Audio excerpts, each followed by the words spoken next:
गरुड़ पुराण के अनुसार मांस खाना पुण्य है या पाप? क्या कहता है हिंदू धर्म? मित्रों, हम आपका स्वागत करते हैं। वैसे तो भोजन में हम क्या खाएं और क्या नहीं खाना चाहिए, ये लोगों का व्यक्तिगत फैसला होता है। लेकिन यहां हिंदू धर्म में कुछ लोग मांसाहार को निषिद्ध मानते हैं। वही उनमें से काफी लोग मांसाहार को काटकर और मारकर खाते हैं। आज भी ये कार्य हम कई जगहों पर मिलता है। एक ओर मांसाहार का ग्रहण करने वाले लोग शाकाहारी खाने वाले लोग को घास पूछ वाले लोग बताते हैं, और दूसरी ओर देखे तो शाकाहारी खाने वाले लोग वह मांसाहारी खाने वाले लोगों को जानवरों पर अत्याचार करने वाले लोग मानते हैं। इसलिए दोस्तों, जानते हैं कि हिंदू धर्म ग्रंथों में शाकाहारी और मांसाहारी उन दोनों में कौन सा आहार उत्तम माना गया है। हिंदू धर्म में मांस खाना को लेकर कई लोग के मन में शंका होती है।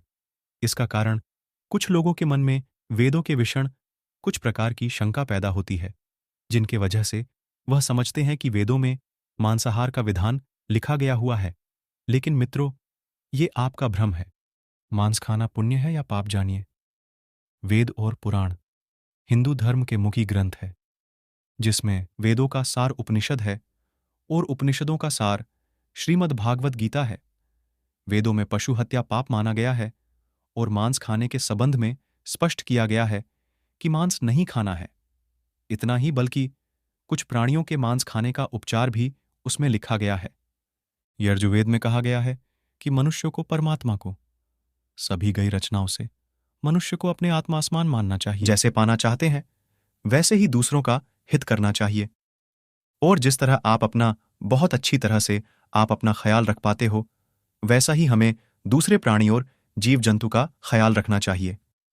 वैसे ही अर्थवेद में कहा गया है कि ये मनुष्य तुम चावल, गेहूं, दाल आदि आहार के रूप में तुम ग्रहण करते हो, वही तुम्हारे लिए वही उत्तम माना गया है। तुम कभी भी नर या प्राणी का हिंसा मत करो। वही बात ऋग्वेद में बताया गया है कि गाय जगत की माता है और उनकी रक्षा करने की ही समाज की उन्नति है। मनुष्य को इस मान सभी प्राणियों की रक्षा अपने जीवन से ज्यादा करनी चाहिए। इस भागवत गीता में मांस खाने आया नहीं खाने की वजह की बात आज 3 चरणों में उस बात को विभाजित किया गया है, जिसमें सत्व, रज्व और तमस को इन तीनों में मांस का उल्लेख किया गया है। गीता के अनुसार अन्न से ही आपके मन के विचार बनते हैं। जो मनुष्य सात्विक का भोजन करता है उसकी सोच भी सात्विक रहती है। मांस और मदिरा के जैसी चीजें तामसिक भोजन कहा जाता है।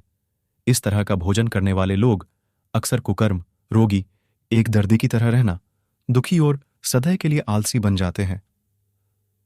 गीता के अनुसार सात्विक भोजन करने वाले लोग की उम्र बढ़ाती है और उसका आयु को लंबा कर देता है, और उनका मन को स्वस्थ और तंदुरुस्त रखने के लिए बहुत ही अच्छा होता है।